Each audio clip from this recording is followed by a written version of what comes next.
neutralization, almost technical neutralization of any wealth of expression. To me, a companion is a companion. If one doesn't like expressions like husband and wife, if these seem to be in some way tendentious or gender-oriented, then use the word companion. But when a friend of mine called me up from California, needless to say the great repository of this debasement of language, and said, my significant other, I said, stop. What do you mean by your significant other? Well, the woman I'm living with. I said, you mean your companion?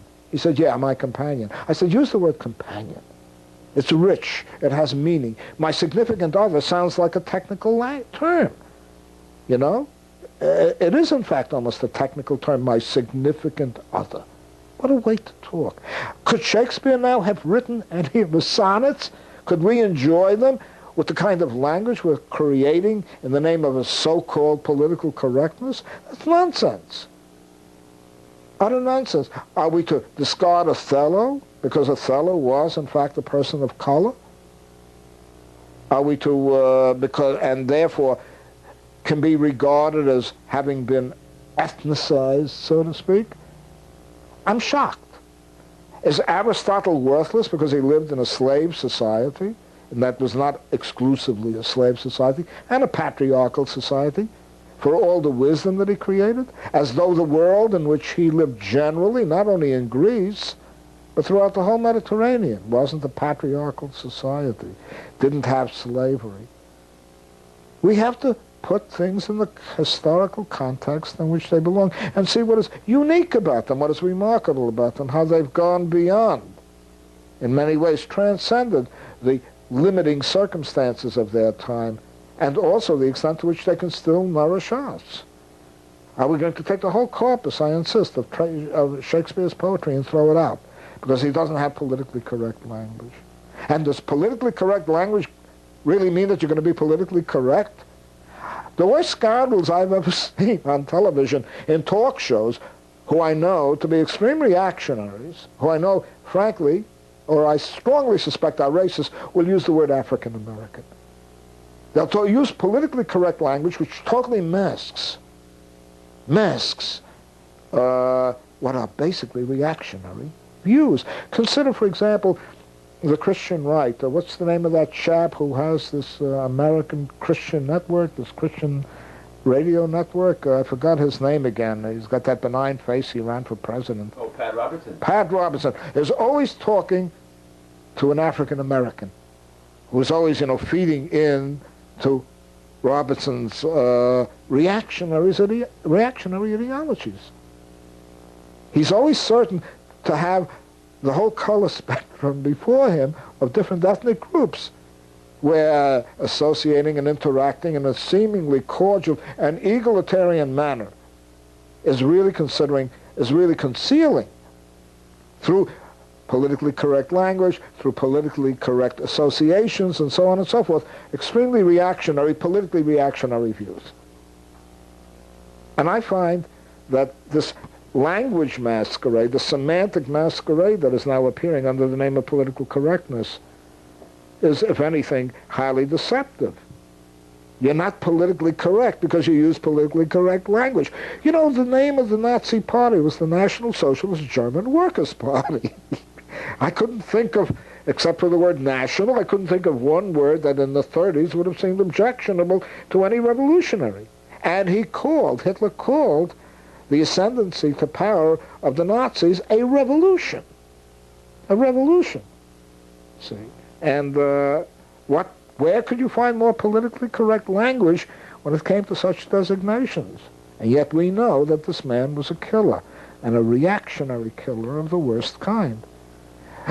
In the name of communism, which is an honorable word, Stalin went around and produced a totalitarian state, completely enslaving millions and millions of Russian people and people of other, who are part of the so-called Soviet Union. People of Turkish background, of Germanic background, whatever you will, you see. And yet he did that with a red flag, which has the honorable tradition of revolution, social revolution in progress, He did that with a sickle and hammer, which was supposed to indicate the unity of the peasantry with the working class. And he called his empire the Union, which it wasn't. It was a dictatorship, implying a free union, of Soviet, which didn't exist anymore. The communists, the Stalinists, more precisely, had eradicated the Soviets, which were simply councils. The Union of Soviet Socialists, he had no more to do with socialism than National Socialism had to do with socialism. Union of Soviet Socialist Republics, none of which were republics. And to the extent to which the word people's democracy was used in the most totalitarian states after the Second World War. Politically correct language, my foot. I'm certainly opposed to obnoxious language, racist language, misogynic language, nationalistic language. Of course I'm opposed to that. But you don't replace that type of language with an almost instrumental, technical, engineering type of language, like my significant other. And who is fooled by the fact that woman has a Y in it? Everybody knows and becomes even more self-conscious of the fact that the word man is being removed to the extent that it is being removed. Okay? Or female, the word male is being removed from female. Let's find other words if you like, so if you want to find a better language, but don't replace it with a soulless, technocratic type of vocabulary. Because it really technocratizes the mind, just as the use of the word skills reduces the obligation of education to impart wisdom to the level of a purely instrumental, almost mechanical way of functioning. Without structures based on competition, human beings won't strive to achieve their potential. Can you respond to that comment? Sure. I'd like to know where much of our Western art came from, which was completely non-competitive. I'd like to know where much of our great architecture in the pre-capitalist world came from in the absence of competition. I'd like to know where quality goods came from in marketplaces that were non-competitive, namely in the old medieval guild marketplaces, which regulated every aspect of work and all the prices that existed, thereby divesting, to the extent that it was possible, a competitive relationship in which one tried to gain at the expense of another. I'd like to know why Michael Faraday essentially invented the generator. What, to make money? I'd like to know why people risk their lives in scientific studies involving,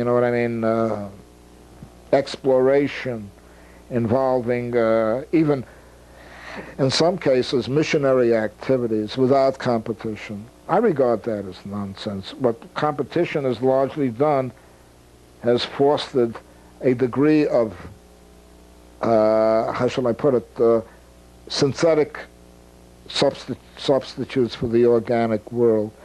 What we've essentially done with what this society has done, competitively speaking, is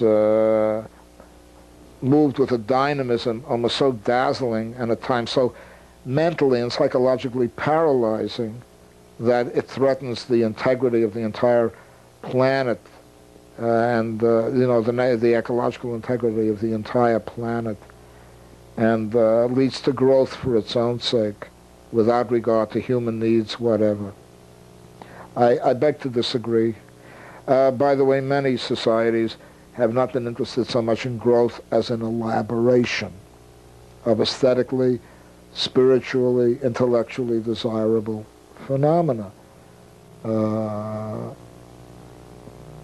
a long period of time, Europe produced fugues that were incredibly elaborate and beautiful and spiritually uplifting in many respects. One thinks of Bach, for example, who didn't innovate as much as elaborate.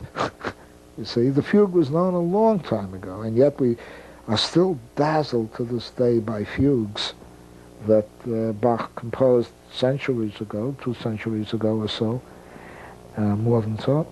And yet they still reach us more fundamentally, more deeply than much of the garbage that appears today on MTV. But what I do see, where competition plays a horrible role, is the lyrics that continually inform, if I can use that expression, a great deal of rap music that is savage in its misogyny, vicious in its misogyny, in its brutality, in its racism, and in its political reactionism. There I see one rap group earning millions in some cases, trying to outdo the other in the degree of barbarity of the lyrics that I encounter. I admit certainly that there are rap groups that have a social message, even a redeeming message, you know, but there are still others now that are competing with each other in terms of the extent to which their lyrics are more brutal than the other one, more dehumanizing, particularly in the treatment of women. And I'm shocked by that. Are these one of the healthy effects of competition? Forgive me, I'd rather stay with Bach.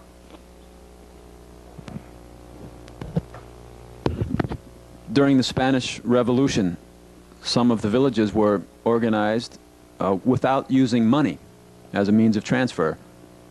Is it possible to organize larger societies without using money? Sure, absolutely. The question is what kind of ethics you bring to bear in creating a new society. I've advanced the view that we have to live according to an ethics of complementarity. I do not believe that any single individual is equal to what he or she may be earlier in life or may be later in life. Hopefully with age comes wisdom, but with age also comes infirmity, as I well know personally. Almost any young person, irrespective of how wise he or she may be, how intelligent he or she may be, or talented, can outrun me, can in fact knock me to the ground and leave me as helpless as a turtle turned on its back, you see. So we're not equal in that respect. The main goal in a truly ethical as well as a cooperative society would be to try to equalize the differences, not to claim that everybody is equal. They're not. And in a cooperative society, the main goal would be to try to provide, to satisfy the needs of people, physical, intellectual, material.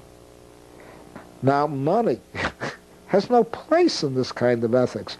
Money is literally a medium of exchange, and the exchange relationship always implies a pseudo-equality that doesn't exist. What do I mean by that?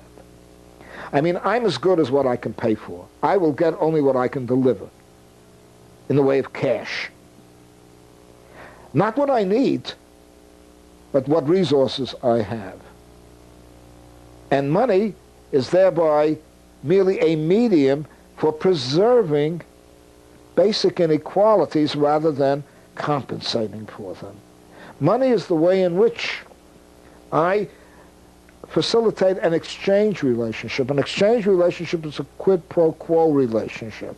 It assumes that if you enter into that relationship, you're in a position of equality with the person from whom you are buying a particular thing, if you happen to be a consumer.